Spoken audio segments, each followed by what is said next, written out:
Hey guys, welcome back to my channel. তো আমরা একটা জায়গায় যাচ্ছি, তো চলো তোমাদেরকে দেখাচ্ছি, পুরো ভিডিওটা দেখতে থাকো। তো দেখো, এখানে আমরা রেডি সেডি হয়ে টোটোতে চেপে গিয়েছি আর যাচ্ছি।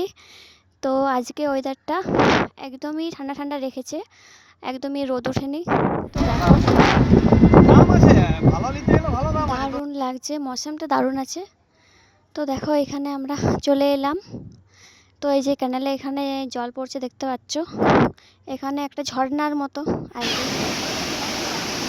তো দেখতে সেই দারুণ লাগছে, তোমরাও দেখো দারুণ লাগবে। তো আমি এটা ফোনেই দেখেছিলাম, ফোনে দেখেই গিয়েছিলাম, বাট যে দেখছি অসাধারণ। দেখো এখানে এত গাড়ি আছে, এত এত মানুষজন এসেছে, মানে কি বলবো, দারুণ দারুণ জায়গা। তো তোমরাও এসে ঘুরে যেও। তো জায়গাটা হচ্ছে খাতড়া, বাঁকুড়া খাতড়া। তো দেখো এখানে কত গাড়ি দাঁড়িয়ে আছে, কত মানুষ এসেছে, বলতে পারো যে ভাইরাল হয়ে গেছে জায়গাটা। তো দেখো ভীষণ সুন্দর, ভীষণ সুন্দর। এখান থেকে জলটা ওইদিকে ক্যানেলে পড়ছে, তো একদমই ঝর্ণার মতো। দেখো কত মানুষ এসেছে, জাস্ট ওয়াও, দারুণ লাগছে ভিউটা দেখো একটা। তো দেখো এখানে সবাই নেমে পড়েছে, বাকি যারা আগে এসেছিলো তারা নেমে পড়েছে, এখানে স্নান করছে, ভিডিও শ্যুট করছে, কেউ কেউ আবার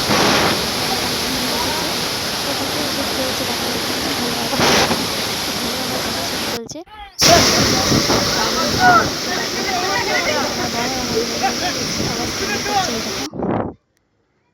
আমার নামতে ভীষণ ভয় করছে, প্রচুর খাল আর পাথর আছে প্রচুর নিচে। তো দেখো আমিও নেমে পড়লাম শেষমেশ। তো দেখো দারুণ, একটু গরম যদি থাকতো তাহলে আরও ভালো লাগতো, রোদ্দুর দিলে একটু ভালো লাগতো। তো ওয়েদারটা এমনি আজ ওয়েদারটা ঠান্ডা, তারপরে আরও ঠান্ডা হয়ে গেল। দেখো কত সুন্দর। তো তোমরা যারা এখনও আসোনি, তো একবার এসে ঘুরে যেও। জায়গাটা হচ্ছে খাতড়া। তো দেখো দারুণ দারুণ। আমি কিছু একটা শর্ট বানিয়ে নিলাম, তো হয়ে গেল স্নান। তো এরপর বাড়ি ফিরে যাচ্ছি। তো দেখো আমাদের হয়ে গেছে, আমরা চলে যাচ্ছি। তো দারুণ, উঠতেই মন চাইছিল না, তো কী করবো, যেতে তো হবেই বলো। তো দেখো এখানে ড্রেস চেঞ্জ করে নিলাম, টোটোতে বসে গিয়েছি। ড্রেস চেঞ্জ করার পর বাড়ি তো ফিরতেই হবে বলো, যত সুন্দরই জায়গা হোক সেখানে তো আর থাকা যাবে না।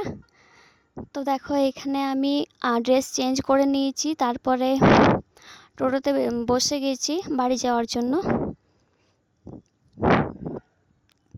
তো দেখো এখানে এত ভিড়, এত সুন্দর জায়গা, কি বলবো, না এলে বলে বোঝানো যাবে না, নিজের চোখে না দেখলে বিশ্বাস হবে না যে এত সুন্দর। আমিও ফোনে যখন দেখেছিলাম ভাবিনি যে এত সুন্দর হবে, বাট দারুণ দারুণ, কি বলবো, যতই বলি কম হয়ে যাবে। তো দেখো এখানে এসে পরে আমরা খেতে বসে পড়েছি, এখানে একটা হোটেলে, খাতড়ার মোড়ে একটা হোটেলে ঢুকেছি। তো দেখো এখানে খাওয়া শুরু করে দিয়েছি, প্রচণ্ড খিদে পেয়েছি, সেই সকালবেলায় বেরিয়েছি। তো খাওয়া দাওয়ার পর চলো বাড়ি চলে যাচ্ছি এরপর। তো দেখো এখানে টোটোতে সবাই বসে পড়েছে, আমিও বসে পড়েছি। তো চলো বাড়ি যাই। তো চললাম বাড়ি, আর আমি নিয়ে নিয়েছি একটা জলের বোতল। তো জল নিয়ে গেছিলাম আমি বাড়ি, তবুও নিয়ে নিলাম। তো দেখো এখানে চলে এলাম বাড়ি। তো চলো বাই, টাটা, দেখা হচ্ছে পরের ব্লগে।